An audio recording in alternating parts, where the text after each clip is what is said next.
All month long here on Missouri Tigers on the Side, we're taking a look at each position group on this Missouri football roster, breaking it down, asking a couple questions, gonna do a projected depth chart for you guys, one big question about each group, uh, and then one reason for confidence and optimism in that position group. We got the quarterbacks out of the way a couple days ago. The next logical step is this running back room. So we're gonna take a look at the Missouri running backs today and what they're bringing to the table. Let's get right into it with this projected depth chart. And I think it's pretty standard, at least to start the season. Ahmad Hardy, UL Monroe transfer, ultra productive freshman in the Sun Belt Conference last year, will be the day one starter. I don't see a universe where he's not, and I don't see a universe where that position is taken away from him. Backing him up likely will be Jamal Roberts, a redshirt sophomore. We saw him take the field really for the first time last season. Got a little bit of production in there, but was mainly utilized as a good pass protector, and that's kind of his top skill. We're going to get to see him play more as a runner likely this season. That'll be fascinating to see. The third guy I have is freshman Marquise Davis from Ohio, four-star recruit.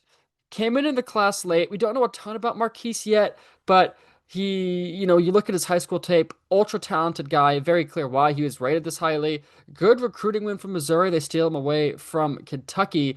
Now he has a chance to contribute day one for the Tigers and be an even bigger contributor down the road. Backing him up is going to be junior Tavoris Jones. He's been in this class for a long time. He was a four-star recruit. Many people asking why he hasn't transferred yet, and clearly he has some sort of role in this team. So we're going to see what he's able to do this year. He showed minimal production last season, rushed for around 50 yards. Hard to imagine a universe where that's not the case again this year, unless he does beat up Marquise Davis, but I do think he's below Marquise on the depth chart as of now.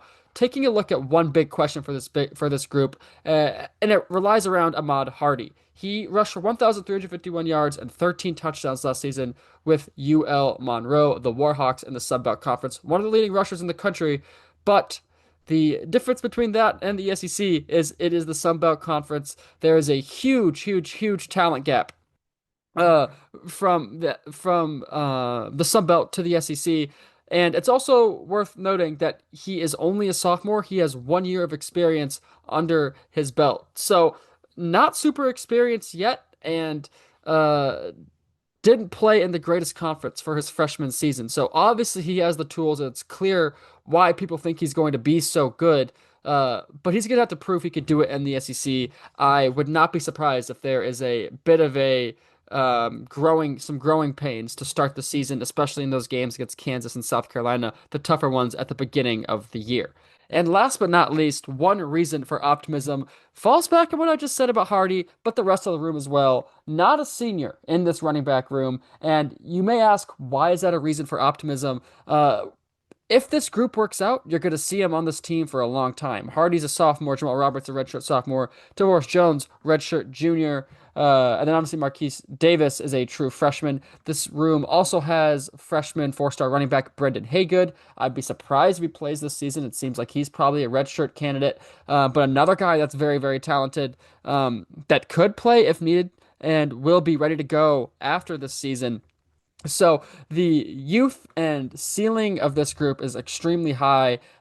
Plenty of talent in this room, led by Hardy. Roberts is going to get the chance to show why he has earned this RB2 spot, and Marquise Davis is sneakily going to have a chance to work his way up the depth chart as well. But they're all young, they're all full of potential, and I think that is probably the most exciting thing about this group looking forward. That's all I have for the running backs. Keep an eye here on our YouTube channel as we go through position by position on this Missouri football roster, breaking it down and telling you guys why you should be excited about them.